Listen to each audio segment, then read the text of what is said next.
ओम नमो भगवते वासुदेवाय. तर आपण श्रीमद भागवत महापुराण पाहत आहोत आणि त्यातील आपला 10वा स्कंद.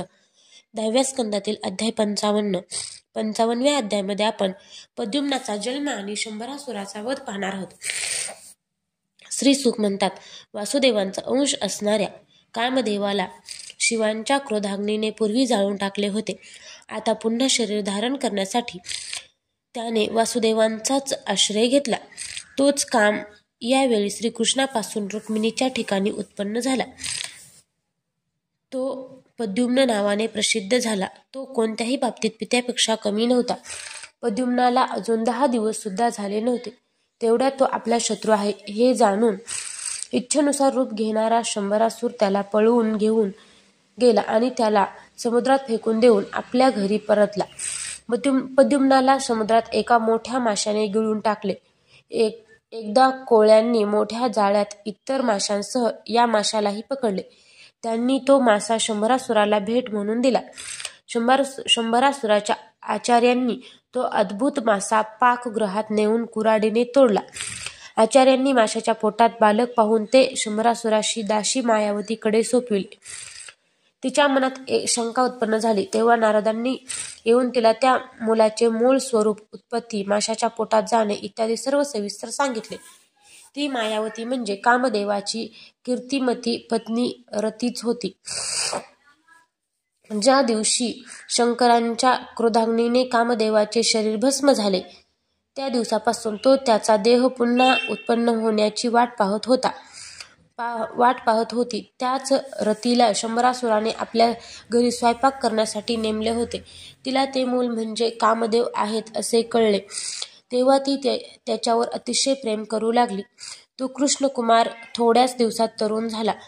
जेव्हा स्त्रिया त्याच्याकडे पाहत तेव्हा त्यांच्या मनात प्रेमभाव उद्दीपित होत असे.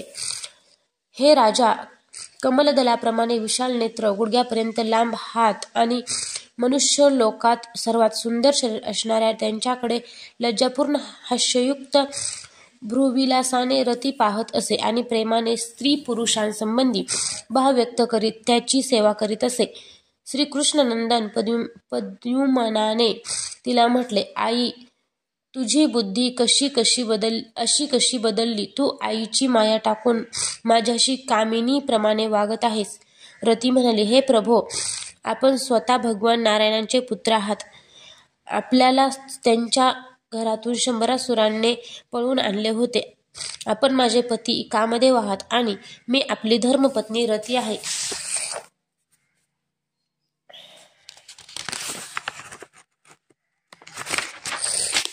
हे स्वामी, आपण पुरते 10 दिवसांचे सुद्धा नव्हतात तेव्हा या शंभरासुराने आपल्याला समुद्रात फेकून दिले होते. तेथे एका माशाने आपणास गिळले आणि त्याच्याच पोटातून आपण येथे आला आहात. हा शंभरासूर शेकडो प्रकारच्या माया जाणतो. त्याला वश करून घेणे किंवा जिंकणे अत्यंत कठीण आहे. आपण आपल्या या शत्रूला मोहन इत्यादी मायांद्वारे नष्ट करा. हे स्वामी, आपला मुलगा म्हणजे आपण हरवल्यामुळे आपली माता पुत्रस्नेहाने व्याकुळ झाली आहे. पिल्लू हरवलेल्या टिटवीसारखी किंवा वासरू हरवलेल्या गायीसारखी दिनवाणी होऊन ती रात्रंदिवस शोक करीत आहे. असे सांगून मायावतीने महात्म्या प्रद्युम्नाला महामाया नावाची सर्व प्रकारच्या माया नष्ट करणारी विद्या दिली. तेव्हा प्रद्युम्न शंभरासुराकडे जाऊन त्याच्यावर असह्य आरोप करू लागला की त्यामुळे त्याने भांडण काढावे. त्यानंतर त्याने त्याला युद्धासाठी आव्हान दिले. प्रद्युम्नाच्या कठोर बोलण्याने शंभरासूर पायाने डिवचलेल्या सापासारखा चिडला. त्याचे डोळे क्रोधाने लाल झाले. हातामध्ये गदा घेऊन तो बाहेर आला. त्याने आपली गदा वेगाने फिरून प्रद्युम्नावर फेकली आणि विजेच्या कडकडाटासारखी गर्जना केली. परीक्षिता, भगवान प्रद्युम्नाने आपल्यावर येणारी त्याची गदा आणि गदेच्या तडाख्याने तटवून अत्यंत क्रोधाने त्याच्यावर आपली गदा फेकली.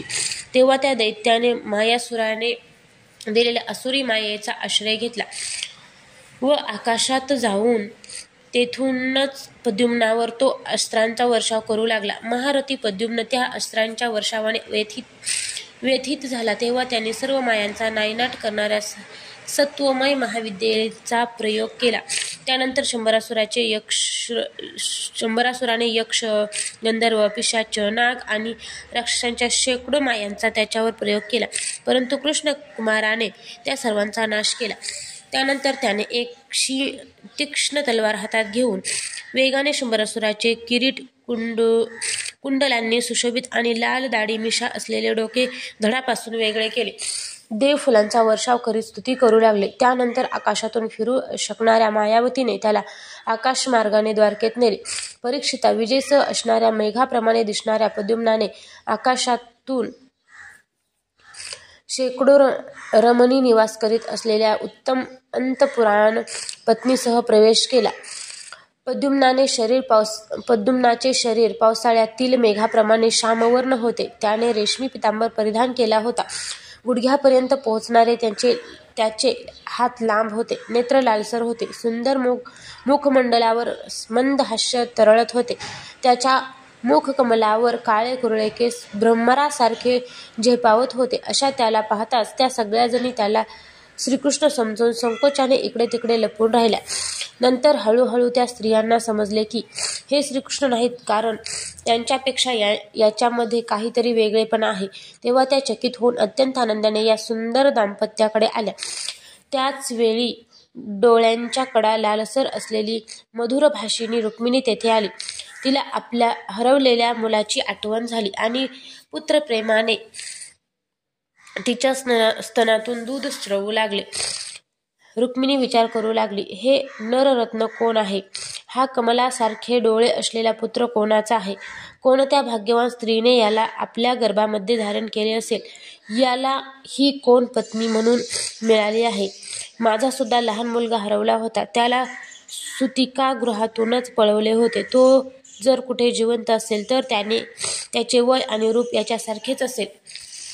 याला श्यामसुंदरासारखे रूप, अंगाची ठेवण, चालणे, आवाज, हास्य, पाहणे हे सारे कोठून प्राप्त झाले? किंवा हाच तो मुलगा असेल का ज्याला मी गर्भामध्ये धारण केले होते? कारण मला याच्याबद्दल खूपच प्रेम वाटत आहे आणि माझा डावा हात सुद्धा लवत आहे.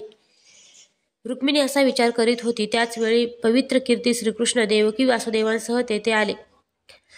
श्रीकृष्णांना सर्व काही माहीत होते, परंतु ते काही बोलले नाहीत. इतक्यात तेथे येऊन नारदांनी शंभरासुराने प्रद्युम्नाचे हरण करण्यापासूनची सर्व हकीकत सांगितली.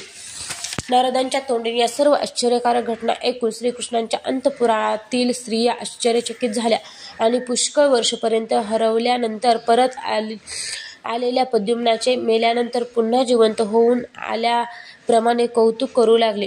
देवकी, वसुदेव, श्रीकृष्ण, बलराम, रुक्मिणी आणि इतर स्त्रिया त्या नवदाम्पत्याला हृदयाशी घट्ट धरून आनंदित झाल्या.